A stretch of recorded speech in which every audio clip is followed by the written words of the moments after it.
Hello, it's Rob here and welcome to my video on unboxing the WLtoys Speed R Acing Super High Speed.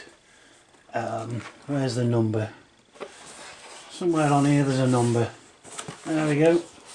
It's number 2019 for anybody. It's a really cheap, I think it's supposed to be 132 scale RC car. So let's get cracking. And this is what we get in the box. We've got a user manual, we've got the controller with its separate screw-in aerial, we've got the car and its USB charging cable. We've then got 10 blue cones and 10 red cones to lay out courses or zigzaggy thingy dooblies, and then part of the box you can then make up this jump ramp.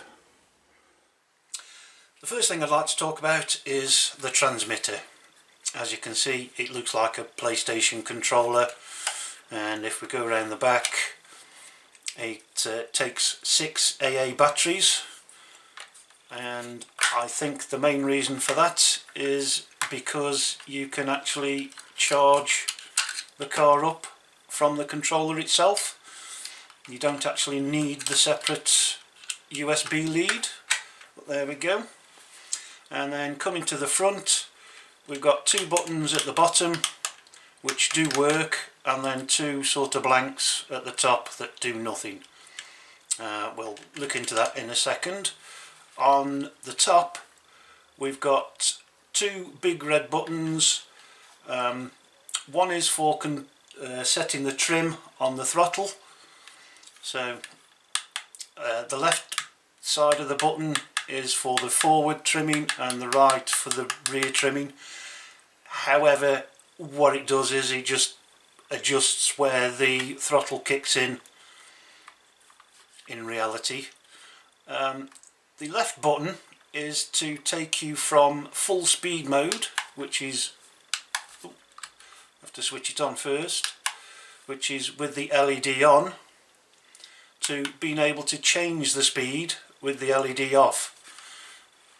With the LED off, these buttons come into play. So a click on the left button increases the speed, and on the right button decreases it, and you have 5 different speed settings that you can change to. What I've found on my little testing is that if you put it into this full speed mode, then it's slightly faster than putting it in the 5th speed mode at the front.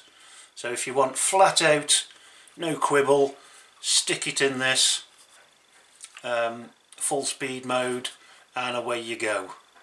However, when you first turn it on, it defaults to you being able to change the gear. So next step is I think to check out the car.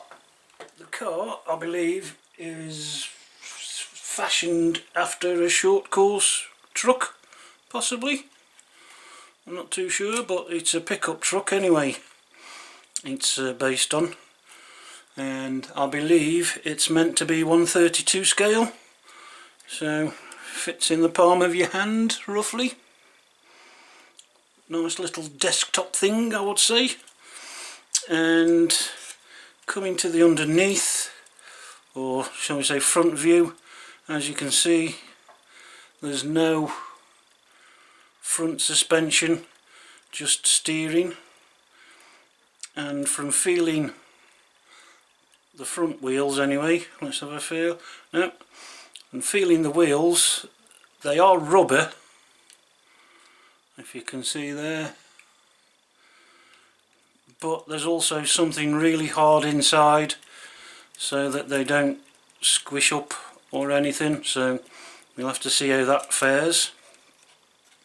The rear is a solid back axle, as you can see, no diff at all, but hey, what can you expect for about 15 UK pounds, but anyway. But there is some suspension. If you look there, you can see it's going up and down like so. There's a tiny little spring on either side. So if we look at this view, you can see it articulates quite well actually, considering, and pushes up a bit and so on. Now we can see what it's like underneath. Not that inspiring, but at least now you can see the springs better. As you can see, that's all it is a spring.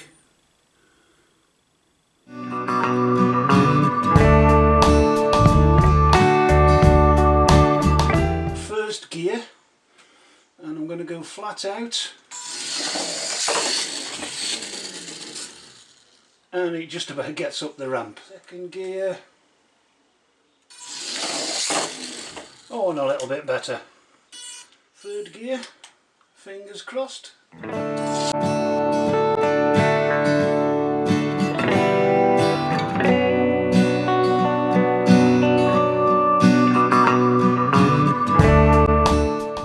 This is fourth gear, shall we say, again.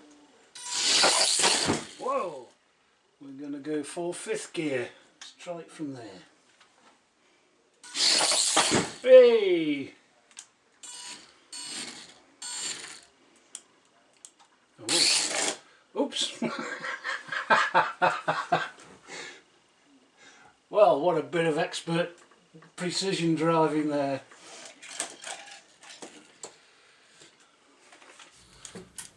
I think my cones are well too close together.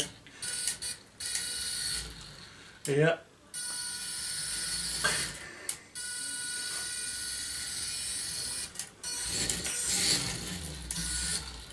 Not very good turning circle this. This is in the slowest.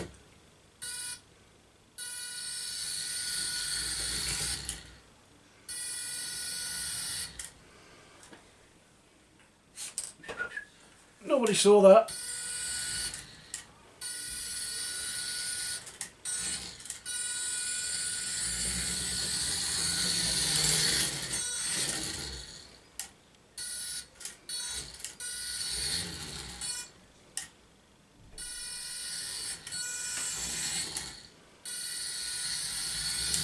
Oops.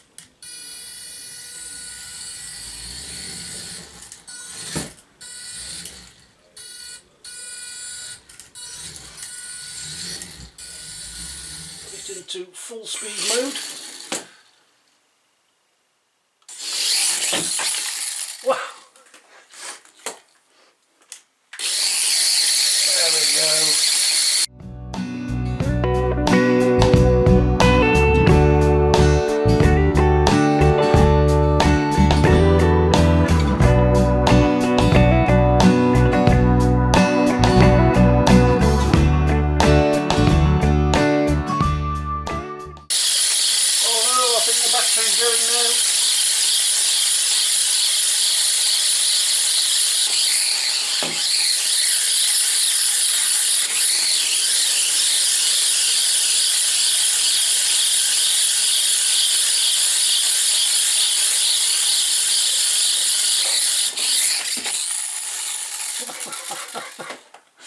Alright, I think that's about enough. 1/32 scale desktop or outdoor. It claims it'll run on gravel and grass, but I doubt it'd run on any other grass near me, because nobody ever cuts it. One last thing to mention, there is a steering trim. If we get a bit closer for you, and as you can see, mine's nearly all the way to the left, and yeah, normally runs straight apart from if you put it into fifth gear and gun it. So yes, great fun little thing. I think the battery lasted about 10 minutes, and yeah, I think I'd recommend it as a gift for any young boy or even girl, to be honest, if they're into remote control. So I hope you enjoyed this video and look forward to seeing you on the next one. Thanks for watching. Bye.